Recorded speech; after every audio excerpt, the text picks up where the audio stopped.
Welcome to our channel formal lecture. So guys, कैसे हो आप सब। इस वीडियो में हम पढ़ने वाले हैं बर्नौलिस थ्योरम के बारे में और बहुत ही सिंपल वे में देखेंगे गाइस, और एप्लीकेशन भी पढ़ेंगे और लिमिटेशन भी पढ़ेंगे। तो ये जो क्वेश्चन है, मैंने आपको क्वेश्चन पेपर प्रोवाइड करवाया था, उसमें ये 7 मार्क्स क्वेश्चन है और ये इंपॉर्टेंट टॉपिक है, क्वेश्चन है जो कि एग्जाम पॉइंट ऑफ व्यू से हमें अच्छे से प्रिपेयर करना चाहिए इस क्वेश्चन को। तो वीडियो को करते हैं स्टार्ट और देखते हैं सबसे पहले बर्नौलिस थ्योरम को अच्छे से। सो गाइस, इनके डेरिवेशन देखने से पहले हमें ये समझना होगा नॉन विस्कस, इनकम्प्रेसिबल और स्ट्रीमलाइन फ्लो और फ्रिक्शन फ्री फ्लो। तो नॉन विस्कस का मतलब ये होता है गाइस कि जो फ्लूइड फ्लो हो रहा है अंदर, तो एक लेयर होगा ना कि कितने सारे लेयर है वो फ्लो करते जा रहे हैं। तो ये जो लेयर्स आप देख रहे हो गाइस, ये आपस में मिक्स नहीं होते हैं। और इनकम्प्रेसिबल का मतलब कि इनको कितना भी कंप्रेस कर लो, ये कंप्रेस नहीं होंगे, ये एज इट इज ऐसे ही रहेंगे। और स्टीम लाइन फ्लो का मतलब ये होता है कि गाइस, कि ये देख रहे हो गाइस, ये पार्टिकल्स हैं फ्लूइड के, और ये जो है वो एक सीधे डायरेक्शन में यानी एक स्ट्रीम लाइन फ्लो कर रहे हैं, ना कि ये कुछ ऊपर नीचे, मतलब कि इधर उधर नहीं, एकदम सीधे सीधे फ्लो हो रहा है। फ्रिक्शन फ्री फ्लो जो हमारा लिक्विड है यानी फ्लूइड जो है, और जो हमारा पाइप है, दोनों आपस में कोई भी फ्रिक्शन कॉज नहीं कर रहे हैं, ये फ्रिक्शन फ्री फ्लो हो रहा है। तो ये तो हो गया। जब ऐसे टाइम इन्होंने जो बताया कि ऐसे टाइम पे जो हमारा फ्लो होगा यानी जो हमारा टोटल एनर्जी होगा, kinetic energy, pressure energy, potential energy, वो स्टेडी स्टेट में कांस्टेंट होगा। यानी हम बोल सकते हैं ऐसे टाइम पे जो हमारा टोटल एनर्जी होता है, काइनेटिक एनर्जी हो गया या पोटेंशियल एनर्जी या फिर प्रेशर एनर्जी, ये हमारा क्या होगा, कांस्टेंट होगा। कांस्टेंट स्टडी स्टेट यानी टाइम के साथ know very, constant in steady state बोल सकते हो। और ये स्टडी स्टेट का मतलब होता है टाइम के साथ नो वेरी, टाइम के साथ नो वेरी यानी चेंजेस नहीं होते, ये कांस्टेंट का कांस्टेंट ही रहते हैं ये तीनों। तो अगर डेफिनेशन मैं यहाँ पे लिखूं तो गाइस, यहाँ पे मैं लिख देता हूँ डेफिनेशन। ये इट स्टेट्स, ये गाइस आपको अच्छे से याद रहना चाहिए। इट स्टेट्स दैट जो टोटल एनर्जी होता है, टोटल एनर्जी जो काइनेटिक एनर्जी हो गया, प्रेशर एनर्जी हो गया और पोटेंशियल एनर्जी हो गया, पोटेंशियल एनर्जी, ये हमारा per unit mass in steady state is constant. तो गाइस, यह आप लिख देना एग्जाम में। और इसके बाद अब हम देखते हैं क्या कि अब इसके बाद डिराइव करना स्टार्ट करते हैं। तो जो ये ए पॉइंट देख रहे हो गाइस और ये बी पॉइंट, तो जो फ्लो होगा वो ए से बी तक जा रहा है। तो जब ये फ्लो होगा, जब ए पॉइंट से फ्लो होना स्टार्ट होगा, तो उसका कुछ तो प्रेशर होगा, उस प्रेशर के द्वारा ही तो फ्लो कर रहा है। तो ये जो प्रेशर होगा उसको हम कैसे लिखेंगे, तो उसको यहाँ पे हम अच्छे से लिखते हैं और समझते हैं। तो आप अच्छे से एकदम लिख देना, एट पॉइंट ए जो हमारा लिक्विड है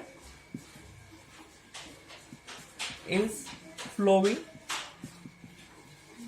थ्रू 5 at certain pressure, और इसको हम कैसे लिखेंगे, प्रेशर एनर्जी को, pressure energy equal to P A upon में जी और रो ए। जो पी ए हमारा वो है प्रेशर लिक्विड का ए पॉइंट पे, यानी यहाँ पे हम लिख सकते हैं pressure of liquid at point A. I hope आपको गाइस समझ आ रहा होगा हैंड राइटिंग।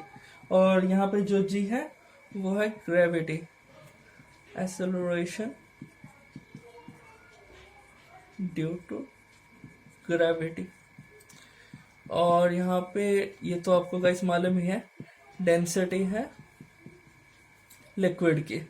तो गाइस अच्छे से नोट कर लो गाइस। अब इसके बाद हम लोग पोटेंशियल एनर्जी को समझते हैं।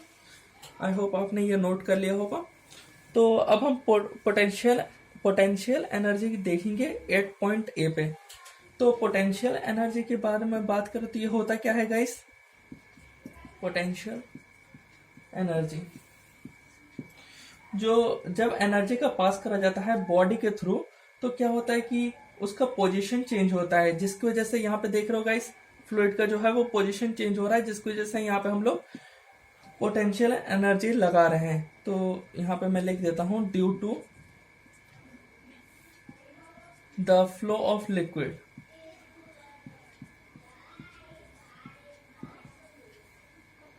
फ्लो ऑफ लिक्विड या फ्लूइड जो भी आपको लिख दो, वो देयर पोजीशन, इसका पोजीशन जो हो रहा है वो चेंज हो रहा है, इसलिए हम लोग पोटेंशियल एनर्जी यहाँ पे लिखेंगे। और पोटेंशियल एनर्जी इक्वल टू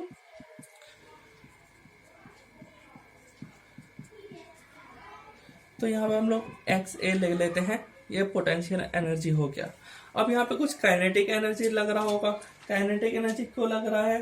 क्योंकि मूवमेंट हो रहा है, जो हमारा फ्लूइड का वो मूवमेंट हो रहा है। तो मूवमेंट हो रहा है डेट मीन्स हमारा यहाँ पे काइनेटिक एनर्जी भी होगा।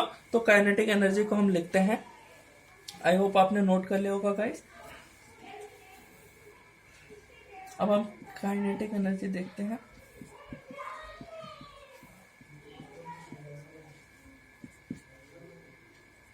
तो हम क्यों लगा रहे हैं kinetic energy? Due to movement, या फिर हम बोल सकते हैं मोशन ऑफ फ्लूइड, इसलिए हम लोग यहाँ पे काइनेटिक एनर्जी का यूज कर रहे हैं। और काइनेटिक एनर्जी जो होता है वो होता है यू ए स्क्वायर अपॉन में 2g। ये हो गया हमारा क्या? Kinetic energy. अब टोटल एनर्जी की अगर हम बात करें, टोटल एनर्जी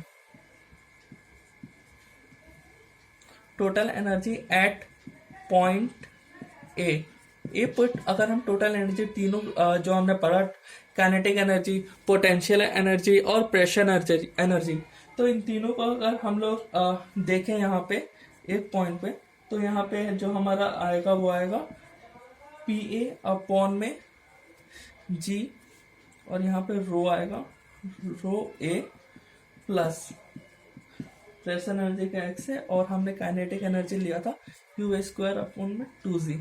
तो ये आ गया पॉइंट ए पर टोटल एनर्जी। अब हम लोग बर्नौलिस थ्योरम के अकॉर्डिंग क्या करेंगे, जो इन्होंने क्या बोला था कि ये टोटल एनर्जी क्या होता है? कांस्टेंट होता है guys, according to Bernoulli's theorem. अब ऐसे ही हम लोग बी पॉइंट के लिए भी करेंगे। तो अगर मैं यहाँ पे मैं लिख दूं total energy at point B point पे भी देखेंगे, तो बी पॉइंट पे भी कुछ ऐसे ही हमें देखने को मिलेगा, पी बी अपॉन में जो हमने लिखा था G rho B plus X B plus U, यहाँ पे बी का स्क्वायर अपॉन में 2g। ये भी क्या है? कांस्टेंट है।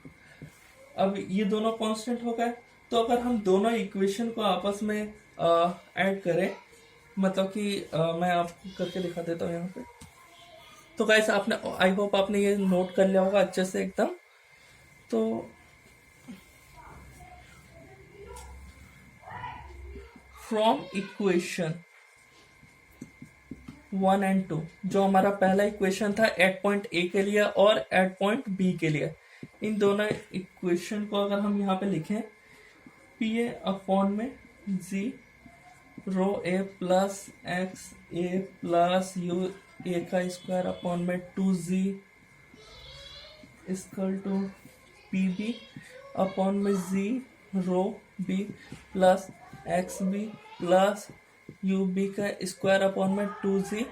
ये हमारा क्या हो गया? यही तो है हमारा बर्नौलिस थ्योरम।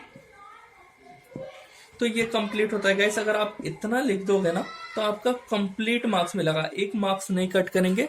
बट हमें और भी एप्लीकेशन और लिमिटेशन दोनों लिखेंगे, तभी जाकर के हमें कंप्लीट मार्क्स मिलने वाले हैं। तो गाइस ये तो कंप्लीट हो गया 5 मार्क्स के लिए, बट और भी उन दोनों को देख लेते हैं।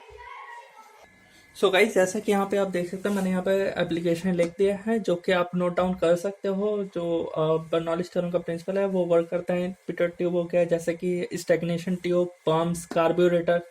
अब ये गाइस कार्बोरेटर क्या होता है, तो जो पेट्रोल इंजन होते हैं वो, और इजेक्टर डिस्चार्ज निकालने में फ्लो सेंसर, तो ये एप्लीकेशन हो गया। लिमिटेशन की बात करें तो लिमिटेशन में इन्होंने बताया था कि जो वेलोसिटी होता है लिक्विड पार्टिकल का किसी क्रॉस सेक्शन एरिया में, वो यूनिफॉर्म होता है। तो गाइस ये बात गलत है, ये प्रैक्टिकली प्रूव नहीं है कि मतलब कि जो वेलोसिटी होता है, जो फ्लो करते हैं पार्टिकल्स, उनका यूनिफॉर्म रहना वो डिफरेंट होता है अलग अलग लेयर्स में। तो आप जैसे कि यहाँ पे देख सकते हो गाइस, ये जो वेलोसिटी होता है यहाँ पे जो लिक्विड पार्टिकल्स है यहाँ पे होते हैं, तो ये डिफरेंट डिफरेंट होता है, इसका कुछ और वेलोसिटी, इसका कुछ और वेलोसिटी। तो ये इनके लिमिटेशन हो गया।